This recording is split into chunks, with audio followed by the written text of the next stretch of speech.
Buongiorno. Buongiorno a tutti, benvenuti. È un grande orgoglio per me intervenire qui quest'oggi alla presentazione di questa guida, perché non c'è niente che renda più orgoglioso un rappresentante istituzionale del Veneto che parlare della propria terra.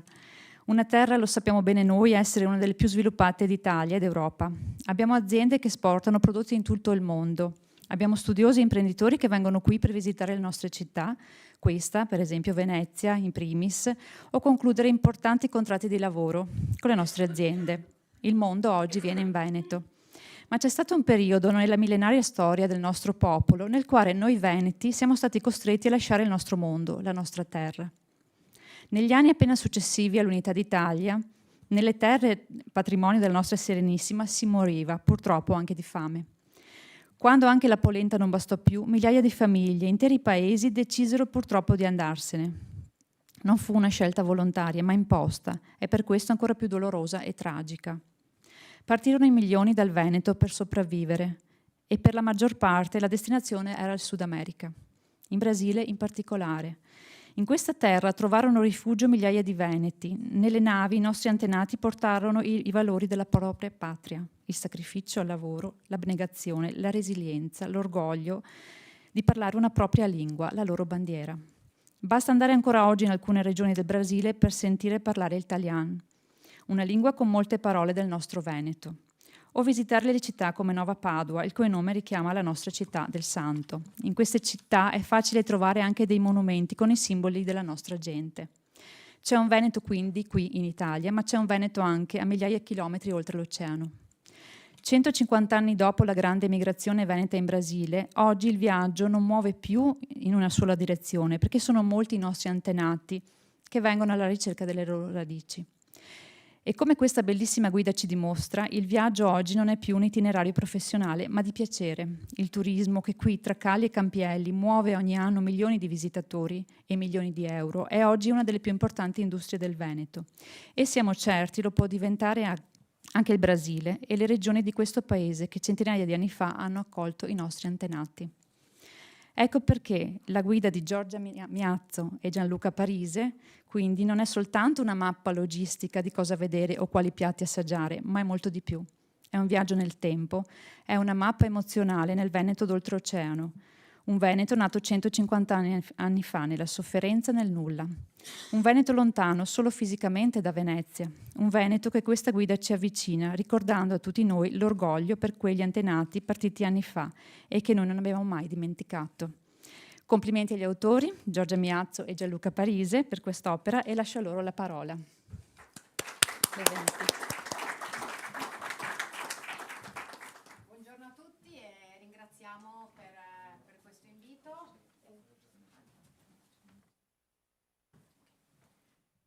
Buongiorno a tutti e ringrazio da parte anche di tutto il centro studi per questo invito a presentare questa guida di viaggio alternativa a questo turismo esperienziali che proporremo oggi.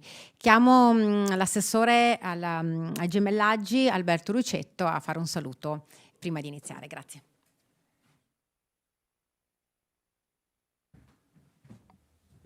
Buongiorno a tutti, intanto ringrazio il Presidente Roberto Ciambetti per l'invito e tutti i consiglieri regionali qui presenti. Vi porto i saluti del mio sindaco Eric Pasqualon, che ci teneva molto a venire, ma purtroppo per altri impegni istituzionali non è riuscito ad arrivare. Ci tenevamo e ci tengo molto ad essere qui oggi per dimostrare la nostra vicinanza a Giorgia, a Gianluca e a tutto il Centro Studi Grandi Migrazioni per quello che fanno e per il loro amore nei confronti della cultura. Con il loro aiuto anche la nostra piccola comunità di Carmignano sta crescendo e sta ampliando appunto le proprie visioni del mondo.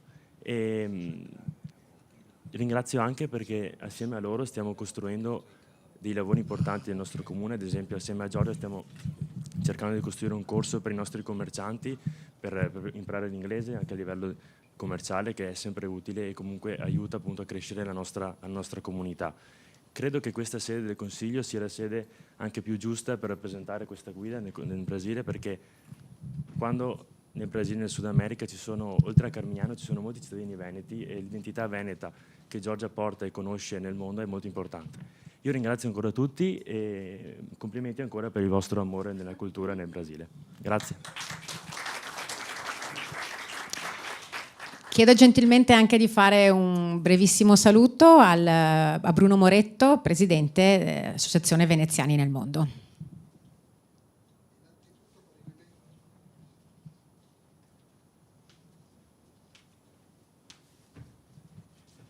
Innanzitutto complimenti per la vostra ricerca.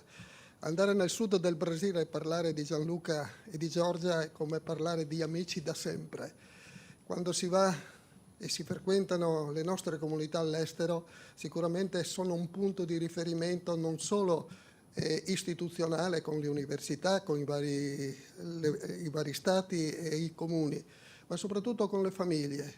Hanno introdotto un metodo che secondo me è straordinario per le loro ricerche e credo che questo frutto che oggi assaporiamo sia la conseguenza proprio di questa loro passione nella ricerca. Credo che siano i più bei ambasciatori che trasportano nel Veneto quanto di importante sia nelle comunità, soprattutto del sud del Brasile. Portano i valori, la solidarietà, portano la fede anche. E credo anche tutte quelle manifestazioni che noi annualmente in ogni paese viene celebrata, loro le riportano nei paesi, quindi vuol dire che la comunità dove ha accolto i nostri emigrati 150 anni fa e qualcosa di meno per altri, sia stata accolta dalla comunità veramente come dei valori che sono divenuti per noi essenziali nella partenza, ma solidali nella concretezza della vita quotidiana dei loro paesi. Quindi ancora complimenti e auguro che questa vostra pubblicazione non ci riservi solo questo grande momento nella regione del Veneto, col quale anch'io ringrazio, ma che sia anche esportata a livello del Parlamento italiano, sia in Camera che nel Senato e soprattutto del Ministero degli Affari Esteri, che ha creato quel progetto del turismo delle radici, dove in qualche modo sia giusto e opportuno far vedere quello che è il frutto di una ricerca e soprattutto di una presenza di nostri concittadini all'estero che hanno dato e segnato la storia di quel paese. Grazie e complimenti ancora. Grazie. Ringrazio il consigliere Elisa Cavinato per aver proporzionato questo evento e il presidente Roberto Ciambetti. Mi sento di ringraziare anche i consiglieri Pan, Cecchellero e Girolmetti che sono qui presenti oggi a conoscere un po' un lavoro che hanno già conosciuto con noi grazie a interventi nelle varie amministrazioni e con patti di amicizia piuttosto che conferenze e quant'altro.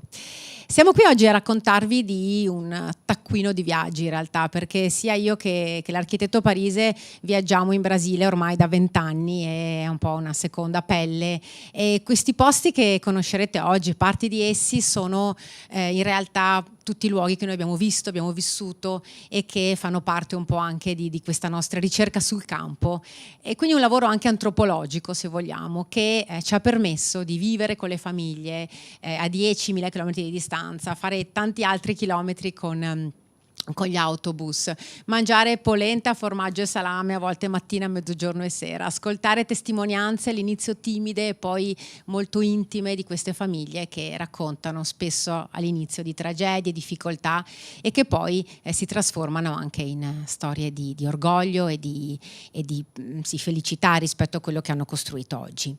E possiamo passare al PowerPoint, grazie.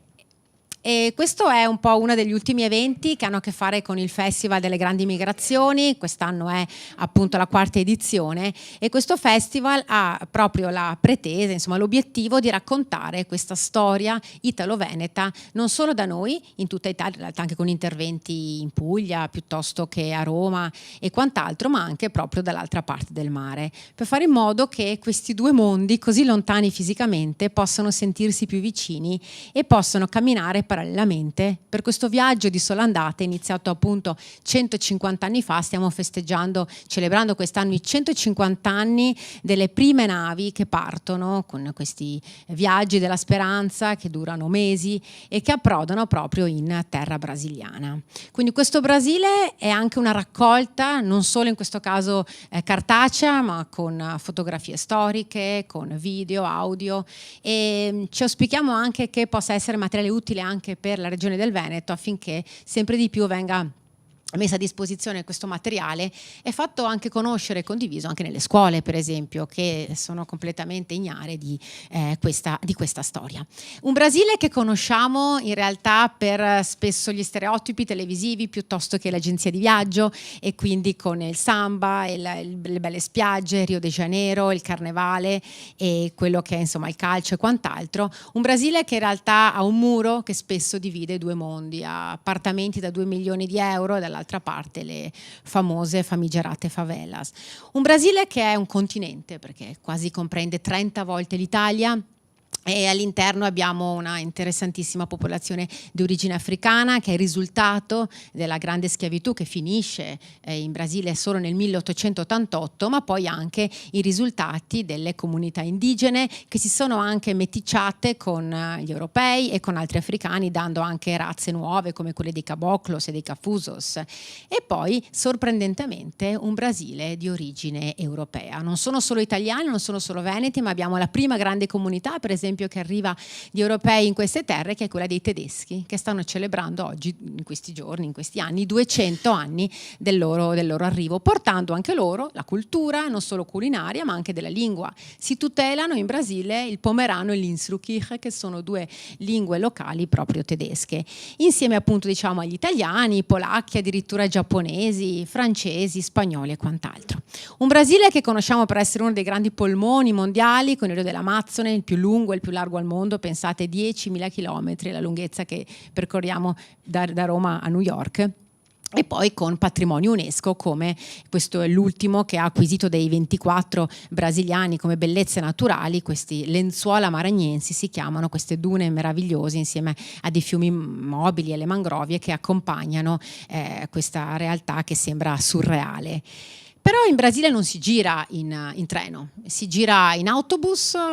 Noi abbiamo percorso nottate intere per arrivare da una regione all'altra. Questi autobus che, se fate caso, hanno anche dei cognomi non così diversi. Qui abbiamo Caprioli, ma abbiamo anche Itapemirim, che è stata la più grande flotta extraurbana dell'America Latina, voluta da Camillo Cola. Pensate, un veronese che torna in Italia solo per combattere la guerra.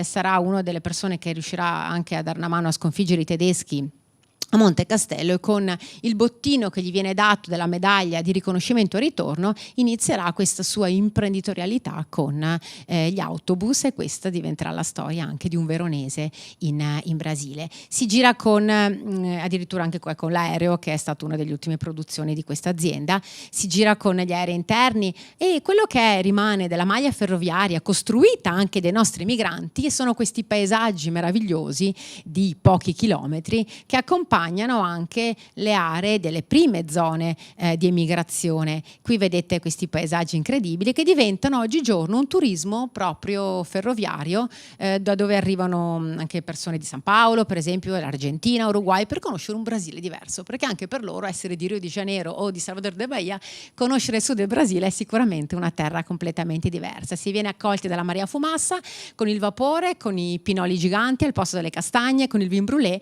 con tanta polenta e con questi signori che cantano canzoni venete al ritmo delle loro fisarmoniche. E poi abbiamo una capitale che è una delle poche di patrimonio UNESCO, proprio con l'archistar Oscar Niemeyer, che ha progettato questo luogo, anche questo che diciamo urbanicamente surreale, che si svolge all'interno di una forma morfologica di un aereo. Ma il nostro Brasile è un Brasile diverso, un Brasile fatto di comunità italiane, dicevamo, comunità venete. Non so se lo sapete, ma ecco la terra che più accoglie italiani al mondo. Abbiamo circa 32 milioni di presenze di discendenti italiani, che sono la quarta, quinta, sesta, addirittura settima generazione per i più piccoli, e di questi il 40% è di origine veneta, quindi facendo 2 calcoli circa 12 milioni di presenze. Ma non è interessante il Brasile solo per la concentrazione, il numero di emigranti italiani, perché se andiamo in Argentina, insomma, una persona su 2, anzi si dice il 60% è di origine italiana, l'Uruguay una persona su 3, gli Stati Uniti ha 20 milioni di presenze di italiani. Ma qui succede qualcosa di diverso rispetto a tutte le grandi migrazioni. Succede che non si integrano e non si miscelano, diciamo così, non si meticciano con le altre comunità fin dall'inizio. Non abbiamo zone urbanizzate, zone antropologicamente sviluppate, e queste persone rimangono isolate per decine di anni all'interno delle foreste. Sono migrazioni dolorose, molto sofferte. Noi spesso intervistiamo i discendenti anche alla quarta generazione che non arrivano alla fine dell'intervista per il pianto, per il dolore, raccontando quello che è stato trasmesso a loro dagli antenati. Quindi con questo rispetto vorrei che oggi facessimo questo percorso raccontando il perché il Brasile ha non solo tante persone, ma che mantengono gli usi e i costumi in maniera così commovente, così emozionante, proprio perché questo isolamento geografico ha fatto sì che si mantenesse tutto ciò, perché c'è bisogno di sopravvivere non solo con il corpo, non solo con il cuore, con lo spirito, ma anche con la testa. E la nostalgia di casa è sempre stata molto grande, lo vediamo anche oggigiorno qui, quando ancora accogliamo delegazioni di italo-veneto discendenti, appunto brasiliani, che tornano qui e vediamo sempre occhi lucidi, perché è come se questo cerchio, questo viaggio di ritorno si fosse finalmente chiuso attraverso la loro storia. E partiamo proprio da uno stato particolare, che è quello dell'Espirito Santo, vicino a Rio de Janeiro, un po' più a nord rispetto agli altri, e è il primo che proprio accoglie i nostri primi migranti. Pensate che qui siamo in una terra che ha una capitale che si chiama Vittoria, dove arriva la prima nave con 388 persone il 17 febbraio del 1874. Dopo 4 giorni di quarantena, il 21 febbraio, che è il giorno anche dell'emigrante italiano, arriveranno in suolo brasiliano, e così queste persone di origine trentina e veneta finalmente inizieranno una loro storia all'interno di questo paese. Queste famiglie poi inizieranno a dare così l'accoglienza a tante altre, così inizieranno poi i grandi flussi migratori ufficiali che dureranno per 4 ondate importanti in tutto il Brasile. Vedete una terra anche molto bella, sviluppata, qui siamo nella capitale, e che continua poi anche con un ricordo subito molto forte, una terra anche famosa per la produzione, il commercio del granito, quindi il monumento dell'emigrante alto 30 metri, vedete che meraviglia, già nelle coste della capitale. Però se andiamo un po' all'interno, già a pochi chilometri, vediamo come trionfa l'italianità in maniera molto importante. Questo stato, pensate che ha ancora il 65% di persone di origine italiana. Se andiamo in alcuni comuni, in particolare per esempio Vendanova do Imigranti, dove si celebra la festa della polenta più grande al mondo, siamo al 95% di persone venete e trentine, quindi è un caso veramente incredibile. E qui vedete una festa che ripercorre proprio le nostre origini con la semina.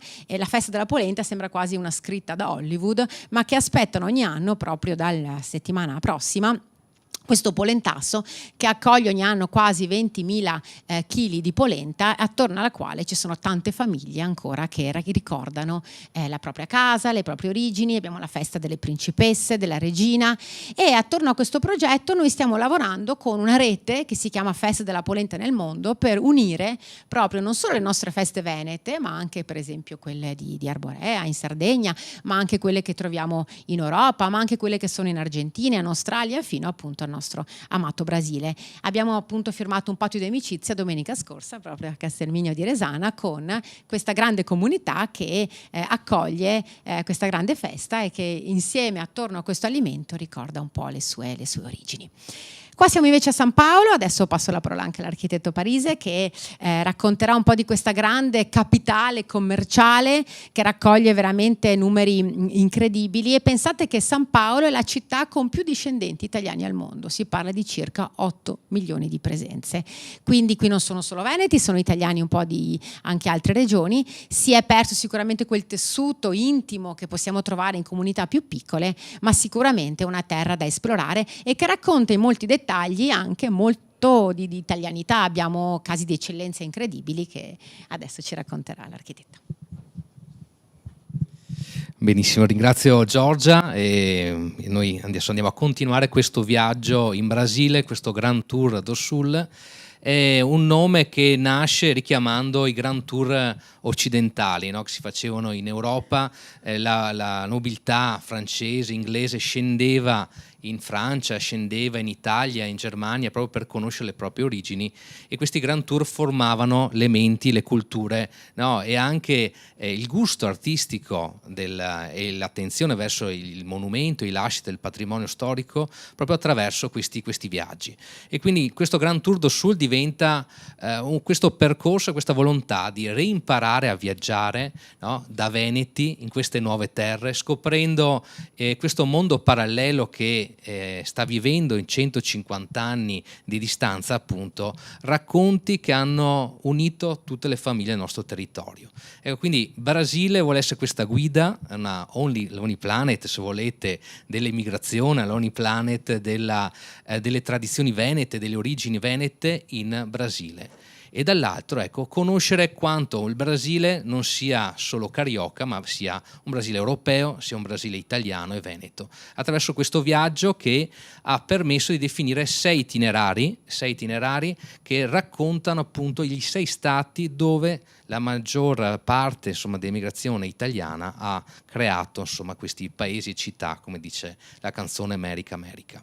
Ecco, quindi abbiamo visto questo primo itinerario nel Spirito Santo con questa prima tappa delle origini, ma andiamo a conoscere il simbolo, il motore del Brasile, il motore economico e anche industriale di San Paolo. Lo Stato di San Paolo è uno Stato con la sua capitale, per cui una città che conta più di 20 milioni di abitanti, ma poi uno Stato paulista, insomma, che ha il suo torneo di calcio, che ha una sua estensione straordinaria, e anche tante piccole comunità che hanno saputo preservare quello che erano le tradizioni, il gusto architettonico, la gastronomia, anche l'economia dell'artigianato che tutt'oggi troviamo. E se mi passi un attimo, ecco qui, e quindi vediamo una capitale che è un primo mondo. Il costo della vita è straordinario a San Paolo, ci si muove in aereo, per cui quello che è l'elemento anche delle tradizioni dirette che noi riconosciamo per esempio nel Rio Grande do Sul, no? Negli stati del sud del Brasile, qui si va un po' a perdere. Qui abbiamo l'Avenida Paulista, la strada principale di San Paolo, abbiamo il MASP con questo museo dell'arte contemporanea e moderna, dove abbiamo opere straordinarie, per esempio di Candido Portinari, il Michelangelo del Brasile, conosciuto non solo per la sua arte, ma addirittura nelle banconote dei Cruzeiro, ma anche nei francobolli, tanto la veneticità era così forte. E quindi proseguiamo il nostro viaggio in un punto importante di San Paolo. Questa è l'ospedaleria, che oggi è il Museo dell'Immigrazione di San Paolo, con il quale come centro studi stiamo collaborando da diversi anni, e l'ospedaleria era il luogo di arrivo, no, in questa regione dei nostri migranti che venivano poi smistati, no, e uscivano da queste grandi città per andare nelle realtà più comuni e più piccole. E a fianco a questo simbolo abbiamo dei quartieri che via via negli anni hanno visto accogliere e trasformarsi grazie anche ai flussi migratori. Pensiamo a Brass, pensiamo a Moca, a Bisciga, dove per esempio forte è la comunità calabrese, ma elemento rappresentativo è l'Allianz Parque. No, Allianz Parque che ahimè ha cambiato più volte nome, ma era lo stadio del Palestra Italia. Quindi il luogo sportivo che univa attraverso il calcio questi migranti italiani che hanno dovuto cambiare il proprio nome, come tante altre toponomastiche presenti in tutto il Brasile durante il periodo della dittatura. È una storia straordinaria che poi chi vorrà vedere la guida racconta anche questa evoluzione di questa squadra come simbolo e che unisce anche le comunità italiane attraverso il gioco del calcio. Quindi italiani presenti all'interno proprio anche dello Stato attraverso lo sport. E altri simboli di San Paolo come il circolo italiano, dove appunto è possibile entrare in contatto con le comunità, e dall'altro, come diceva la dottoressa Miazzo, no, noi abbiamo, no, delle Little Tokyo, addirittura quartieri che ci raccontano di un Brasile multietnico che ha avuto una trasformazione grazie all'immigrazione italiana, veneta, tedesca, giapponese, e qui vediamo addirittura questi quartieri dove le tradizioni, la lingua, i volti sono quelli migratori di questa comunità che è arrivata in Brasile nel 1900 e che addirittura esporta il calcio, per chi è appassionato del calcio, con giocatori brasiliani in Giappone, con contatto diretto ma anche con delle origini dirette di questa comunità. Ecco, per cui abbiamo Adriana Barbosa, no, sambista, paulista, forse tutti conoscono Trem dos Onze, la canzone, ma qui abbiamo un veneto che ha dovuto cambiare il proprio cognome perché era poco vincente a livello musicale, no? Posenato mi pare, no? Robinato, ecco, per cui ben veneto, e che oggi è un simbolo identitario del Brasile. Così pure anche Maria della Costa, veneziana e bellunese di origine, è una delle più grandi artiste e attrici dove è stato dedicato anche a San Paolo un teatro che appunto rappresenta le eccellenze dell'italianità e della veneticità appunto in questo territorio.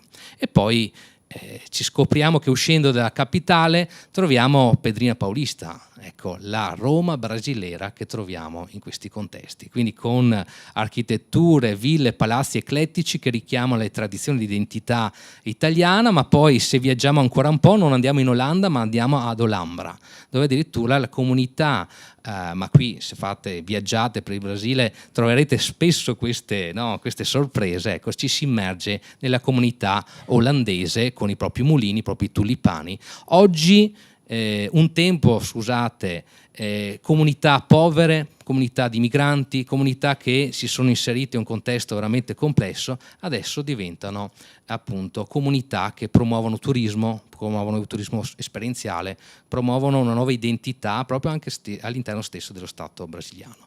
E per finire, ecco, Campos do Jordão, no, dove appunto vediamo un Brasile tedesco, alemão, che appunto lo troviamo diffuso in diverse regioni anche del sud. Ecco, quindi questo Grand Tour do Sul poi segue queste tappe, ma chi avrà modo poi di vedere potrà riconoscere delle fotografie che noi abbiamo fatto direttamente in questi territori, raccogliendo le feste, le tradizioni e anche questi paesaggi che sono assolutamente straordinari. Quindi un Brasile 28 volte d'Italia, ma con 6 vie, no, e 6 itinerari straordinari. Andiamo a vedere Minas Gerais, cosa dici Giorgia? Sì, Minas Gerais, che significa appunto miniere generali, dove sono arrivati anche qui tanti migranti, anche qui abbiamo tanti veneti. Questa è una fotografia che vi mostra una comunità veneta nel mezzo del nulla. Quella volta avevo percorso 12 ore di strada sterrata per arrivare in questa Santa Rita dei Tueto e mi trovo in una terra dove i cimiteri appunto hanno tutto il nostro cognome e c'erano appunto culinarie locali. Il Minas Gerais è una terra molto grande, con anche questa città del patrimonio UNESCO. Pensate a tutte le estrazioni di oro, diamanti, materiali preziosi, abbiamo oro preto, diamantina, quindi uno anche forse degli stati che preserva ancora in maniera molto importante le città coloniali. Ma c'è una figura interessante che rappresenta proprio la nostra storia veneta, che appunto Gianluca accennava prima, Candido Portinari, conosciuto come Michelangelo brasiliano, di origine vicentina, Tezze sul Brenta la madre, Chiampo il padre, che come appunto discendente di prima generazione mostra una grande dote proprio artistica fin da piccolo e sarà poi un grandissimo pittore con migliaia addirittura di quadri, e qua lo vediamo per esempio con questi azulejos, no? Queste piastrelle colorate, dove dipinge alcune scene di Francesco d'Assisi nella chiesa della Pampuglia, che è una zona anche questa patrimonio UNESCO del Brasile. Ma quello che è interessantissimo di questo pittore sono i quadri anche legati alle condizioni indigenti difficili, come quelle dei retirantes, che sono i poveri che dal nord-est del Brasile vanno a chiedere aiuto alle comunità di San Paolo, e lui riterrà questi quadri che sono esposti nei migliori musei del mondo, e insieme a questo scriverà anche poesie molto importanti. Qua abbiamo i suoi quadri nelle porte dell'ONU, la guerra e la pace, e poi tanti altri riconoscimenti che arrivano dalla Francia, dalla Russia, dal Giappone, dalla Cina, e spesso noi italiani italiani, ancora peggio noi veneti, non conosciamo di questa storia. Ecco, questi sono altri riconoscimenti. Oggigiorno lui è morto a 59 anni, il figlio da 40 anni porta avanti la storia di Candido Portinari e proprio l'anno prossimo ci sarà a Roma un'esposizione di questo pittore, addirittura anche con le porte dell'ONU. Insieme a questo abbiamo anche Paraná, abbiamo anche oggi nel pubblico 2 persone di questo stato, uno stato interessantissimo che ci racconta anche per esempio uno degli alberi del pino, l'Araucaria, che sarà sopravvivenza per i nostri migranti, con questi pinoli giganti che diventeranno anche simbolo oggigiorno della convivialità delle tavole venete in Brasile. Una terra che ci mostra anche l'importanza di una capitale, Curitiba, all'interno della quale una capitale la chiamano in Brasile ecologica per i grandi standard che ottiene in questo senso, di 2 milioni di abitanti, pensate, che ha al suo interno proprio un quartiere, insomma non così piccolo, che si chiama Santa Felicità, e lì sono tutti veneti. Quindi com'è interessante che si mantengano ancora usi e costumi in una grande capitale come questa, e passeggiando per le vie di Santa Felicità trovate per esempio le cantine, qua abbiamo la Durigan e tante altre, e poi uno tra i più grandi ristoranti al mondo, che è Madalosso, con pensate più di 5.000 posti a sedere, quindi ha vinto il Guinness dei primati. E ancora figure di eccellenza, come in questo caso la figura di Geremia Lunardelli, di origine trevigiana, il più grande produttore di caffè al mondo, con 15 milioni di piante da caffè, tutta una storia incredibile, anche lui legata anche al crollo della borsa del 29, poi un recupero rispetto anche alla sua capacità imprenditoriale. Oggigiorno abbiamo addirittura un paese che ha preso il suo nome per ricordare un grande veneto in Brasile.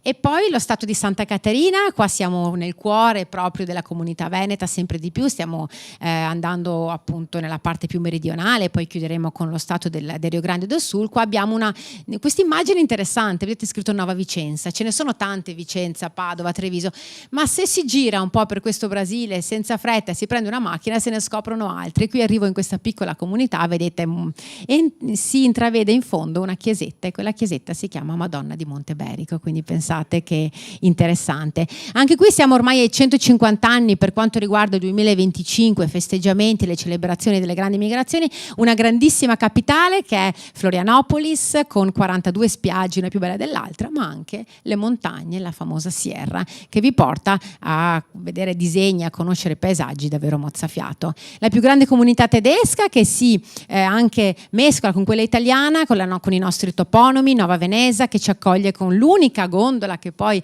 abbiamo originale, portata proprio in realtà da Venezia, anche grazie al contributo che abbiamo dell'Associazione Veneziani nel mondo, e poi un festival della gastronomia, un festival del carnevale, come vedete. Insieme a questo per esempio siamo a Nova Trento, con la prima santa proprio brasiliana di origine trentina, e così il museo all'aria aperta più importante dell'America Latina, dove vedete ancora i mestieri dei nostri primi migranti, quindi con le segherie, le falegnamerie e un proprio a cielo aperto, in modo che si possa apprezzare anche di questo duro lavoro che assieme a questo museo accompagna forse il primo cimitero, il più antico che abbiamo di veneti in queste terre. Se voi vi avvicinate trovate ancora le lapidi con i cognomi e con delle scritte tutte in veneto. I corpi sono stati trasportati al museo principale, ma qui c'è adesso tutto un lavoro di recupero per questo luogo sacro che è davvero incredibile.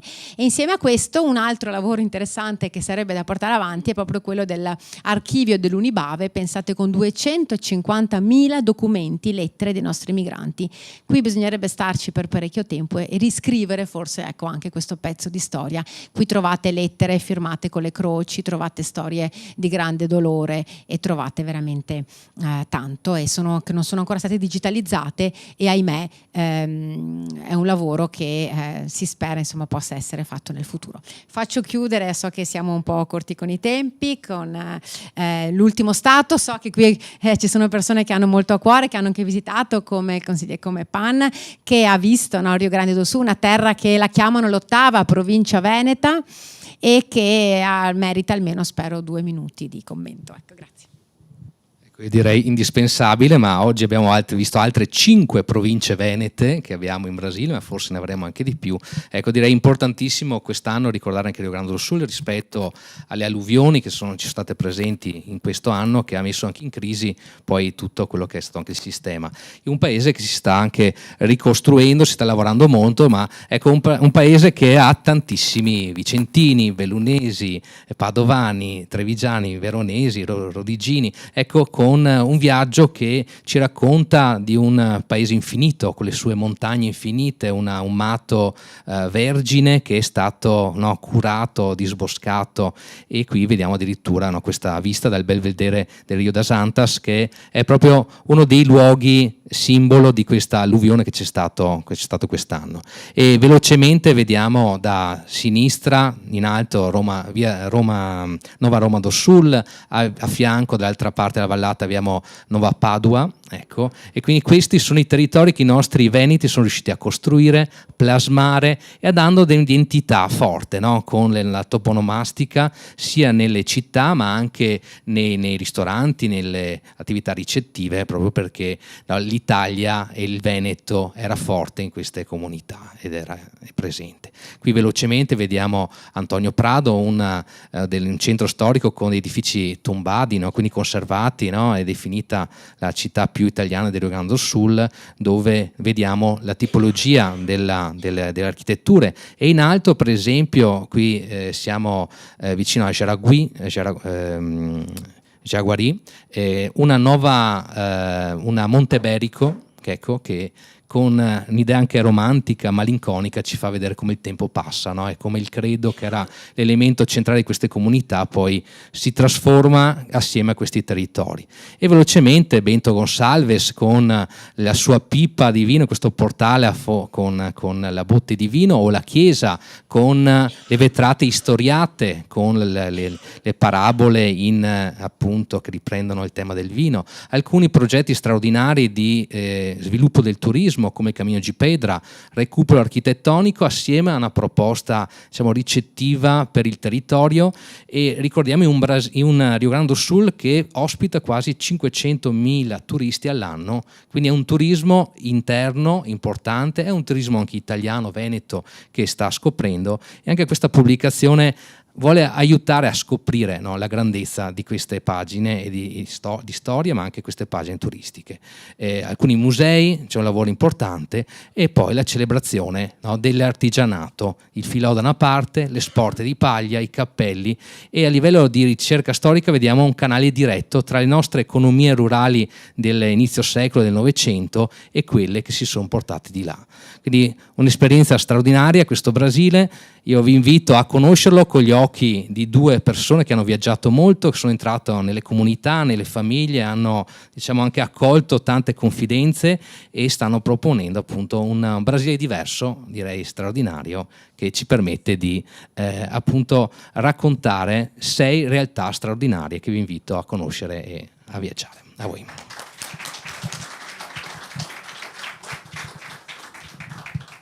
Sì, ringrazio anch'io ancora per l'ascolto. Ricordo che quest'anno è proprio l'anno del turismo delle radici, dove tante persone di origine italiana sono invitate a conoscere l'Italia, a conoscere il Veneto, con un'accoglienza, con una sensibilità, ecco, speciale rispetto a questa storia. Ma secondo me il turismo delle radici è anche questo: andare a vedere queste terre, noi come italiani, come veneti, e conoscere la nostra storia, non solo legata a quello che era l'uso dei mestieri di una volta, della gastronomia, della paglia, del vimini, eccetera eccetera, ma anche forse riprendere in mano e ricordare il valore della memoria, ecco, che a volte l'abbiamo un po' perso di vista. E il valore della memoria, che è sacro, che ci permette poi anche di avere anche orgoglio e di portare avanti anche dei progetti di una certa etica, di una certa moralità. Grazie. Grazie, volevo ringraziare Giorgia Miazzo e Gianluca Parise, perché oltre ai loro occhi hanno messo anche il loro cuore dentro questa guida, che è interessantissima. Grazie, buona giornata.